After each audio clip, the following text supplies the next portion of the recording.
Hello guys, welcome to backend series. तो अभी हमारा एक्सप्रेस का लेक्चर 4 है। तो अब इसके अंदर हम यहाँ पर बात करने वाले डिलीट एपीआई के बारे में। तो चलो अब यहाँ पर फोल्डर को ओपन कर देता हूँ। तो अब इससे पहले वाले वीडियोस के अंदर हमने यहाँ पर एक्सप्रेस जेएस के अंदर यहाँ पर सर्वर को क्रिएट किया था।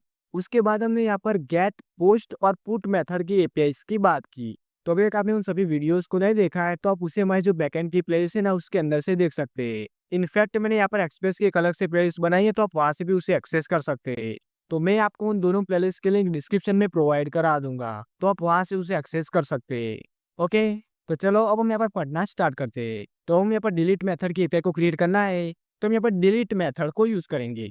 तो यहाँ पर लिखना है f.delete। ओके, अब जैसे यहाँ पर पुट एपीआई के अंदर हम यहाँ पर डायनेमिक राउट को क्रिएट करते हैं, उसी तरीके से यहाँ पर डिलीट के अंदर भी यहाँ पर डायनेमिक राउट को क्रिएट करना होता है। तो मैं यहाँ पर लिखता हूँ /user/ तो हम यहाँ पर डायनेमिक राउट को क्रिएट कर रहे हैं, तो हम यहाँ पर कॉलन लगाना है और उसके बाद हम यहाँ पर कोई वर्ड को लिखना है। जैसे कि मैं यहाँ पर लिखता हूँ आईडी। आप यहाँ पर कुछ भी लिख सकते हैं। बाय द वे, ये जो लास्ट में होता है ना उससे हम यहाँ पर स्लग कहते हैं, तो हम यहाँ पर स्लग भी लिख सकते हैं।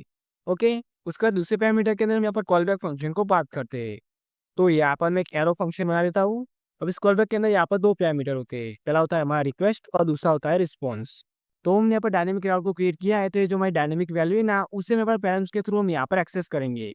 तो यहाँ पे एक वेरिएबल बना देता हूँ, let user ID equal to, और अभी जो हमारा पैरम्स होता है ना वो यहाँ पर रिक्वेस्ट के अंदर आता है, तो हम यहाँ पर लिखता है request dot params dot I D. देखो अब यहाँ पर डायनेमिक राउट के अंदर यहाँ पर जो भी वैल्यू लिखते हैं ना उसे आपको यहाँ पर पास करना होता है। ओके, तो इस तरीके से हम यहाँ पर पैरम्स के अंदर से डेटा को निकाल सकते हैं। तो अभी तो हमारे पास यहाँ पर डेटाबेस नहीं है, तो हम यहाँ पर क्या करेंगे कि हम यहाँ पर लोकल डेटा को यूज करेंगे। तो मैंने यहाँ पर ऊपर की तरफ यहाँ पर एक एरे बनाया था जिसके अंदर मैंने यहाँ पर डेटा को पास किया है। तो इसके अंदर यहाँ पर दो ऑब्जेक्ट है, तो मैं यहाँ पर एक और ऑब्जेक्ट को ऐड करता हूँ और इसके अंदर मैं यहाँ पर आईडी की की बनाता हूँ और यहाँ पर लिखता हूँ 3। उसके बाद मैं यहाँ पर नेम की बना देता हूँ और यहाँ पर मैं लिखता हूँ सचिन। यहाँ पर स्पेलिंग मिस्टेक है, मैं इसे यहाँ पर ठीक कर देता हूँ। ओके, तो ये जो हमारी डिलीट मेथड की एपीआई होती है ना उससे यूज करके हम यहाँ पर डेटा को डिलीट कर सकते हैं। तो यहाँ पे क्या करता हूँ, इस पहले वाले ऑब्जेक्ट को मैं यहाँ पर डिलीट करके दिखाता हूँ। तो हम यहाँ पर एपीआई के अंदर जाते हैं, तो हम यहाँ पर फिल्टर मेथड को यूज करेंगे। तो यहाँ में एक वेरिएबल बना देता हूँ, लेट डेटा इक्वल टू, तो हमारा जो एरे ना उसका नाम है यहाँ पर यूजर डेटा। तो हमें यहाँ पर लिखना है user data dot filter method को हमें यहाँ पर यूज करना है। और अब इसके अंदर मैं यहाँ पर एक कॉल बैक फंक्शन को क्रिएट करना है, तो मैं यहाँ पर एरो फंक्शन को यूज कर देता हूँ। अभी जो हमारा कॉल बैक होता है ना उसके अंदर यहाँ पर दो पैरामीटर होते हैं। पहले पैरामीटर के अंदर हमारे एरे की सभी वैल्यूज आती है और दूसरे पैरामीटर के अंदर यहाँ पर इंडेक्स आता है। पर अभी मैं यहाँ पर सिर्फ वैल्यू की जरूरत है, तो मैं यहाँ पर एक ही पैरामीटर को यहाँ पर पास करता हूँ, तो यहाँ पर लिखता हूँ वी। ओके, और अब हम यहाँ पर कंडीशन को पास करेंगे, तो यहाँ पर लिखता हूँ V dot I D not equal to user I D.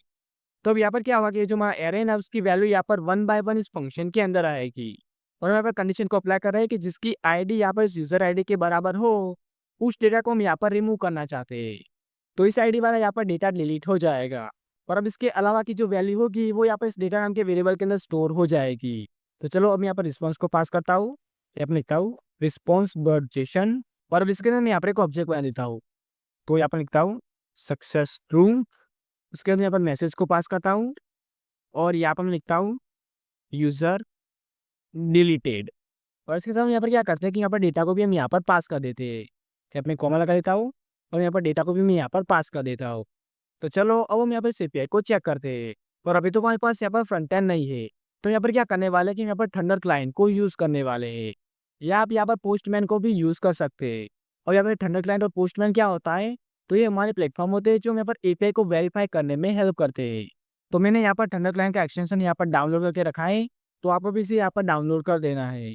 जैसे आपका यहाँ पर डाउनलोड हो जाता है उसके बाद आपको यहाँ पर लेफ्ट साइड के अंदर आपको यहाँ पर थंडर क्लाइंट का आइकन देखने को मिलेगा, तो आपको इसके ऊपर यहाँ पर क्लिक कर देना है और यहाँ पर आपको न्यू रिक्वेस्ट के ऊपर क्लिक कर देना है। अब यहाँ पर हम क्या करते हैं कि यहाँ पर एपीआई की मेथड को सिलेक्ट करते हैं, तो यहाँ पर लिखता हूँ डिलीट। अभी जो इनपुट होता है उसके अंदर यहाँ पर एपीआई के एंड पॉइंट को हम यहाँ पर पास करते हैं।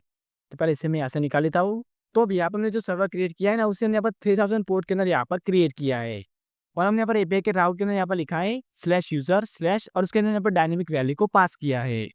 तो हमारे एपीआई का एंड पॉइंट होगा यहाँ पर http localhost:3000/user, और इसके अंदर यहाँ पर आईडी को पास करना है, तो यहाँ पर लिखता हूँ 1। तो यहाँ पे जो 1 लिखा है ना वो यहाँ पर डायनेमिक वैल्यू होगी। तो ये जो वैल्यू की ना उससे यहाँ पर पैरम्स के थ्रू हम यहाँ पर निकाल रहे हैं, और अब इस आईडी वाले डेटा को हम यहाँ पर रिमूव कर रहे हैं। और हमारा जो बाकी का डेटा है ना उसे हम यहाँ पर डेटा नाम के वेरिएबल के अंदर यहाँ पर स्टोर करवा रहे हैं। यहाँ पर डायनेमिक वैल्यू के अंदर यहाँ पर 1 लिखा है, तो हमारा जो पहला वाला डेटा होगा ना, वो यहाँ से रिमूव हो जाएगा। मतलब कि एक आईडी वाला डेटा हमारा यहाँ से रिमूव हो जाएगा। तो पहले यहाँ पर सर्वर को स्टार्ट कर देता हूँ। तो उसके लिए मैंने यहाँ पे एक शॉर्ट की बनाई है, तो यहाँ पर लिखना है npm स्टार्ट। तो हमारा सर्वर यहाँ पर स्टार्ट हो जाएगा।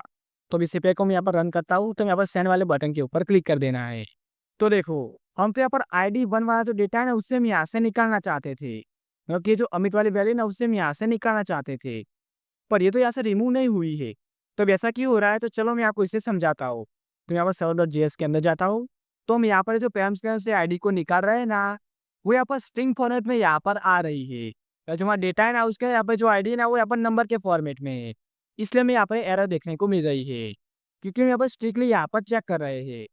तो यहाँ पर हमें क्या करना होगा कि हम यहाँ पर पैरामीटर्स के अंदर से जो आईडी को निकाल रहे हैं ना, तो उसे हमें यहाँ पर नंबर के अंदर कन्वर्ट करना होगा। पर अगर हम यहाँ पर स्ट्रिक्टली चेक नहीं करते, तो हमारा लॉजिक यहाँ पर ठीक से वर्क करेगा। तो इसे यहाँ पर नॉर्मल कंपैरिजन कर देता हूँ, और अब हम यहाँ पर एपीआई को रन करते हैं। तो मैं यहाँ पर रन के ऊपर क्लिक कर देता हूँ। तो देखो, यहाँ पर आईडी 1 वाला डेटा यहाँ से रिमूव हो चुका है, और यहाँ पर आईडी 2 और आईडी 3 का यहाँ पर डेटा है। ओके, तो इस तरीके से हम यहाँ पर डिलीट एपीआई को यूज़ करते हैं। चलो मैं यहाँ पर server.js के अंदर जाता हूँ। तो अभी मैं आपको यहाँ पर लोकल डेटा के थ्रू यहाँ पर एक्सप्रेस की सभी रेस्ट एपीआई के बारे में समझा रहा हूँ। पर अब इससे आगे वाला जो कॉन्सेप्ट है ना, उसे समझने के लिए आपको यहाँ पर डेटाबेस के बारे में पता होना चाहिए। इसलिए हम यहाँ पर डेटाबेस के अंदर हम यहाँ पर मूव कर रहे हैं। ओके, सो गाइस, अभी तक आपने हमारे चैनल को सब्सक्राइब नहीं किया है, तो प्लीज़ सब्सक्राइब कर देना, जिससे कि हमारे आने वाले सभी वीडियोस की नोटिफिकेशन आपको मिलती रहे। So guys, thanks for watching and I will meet you in next one.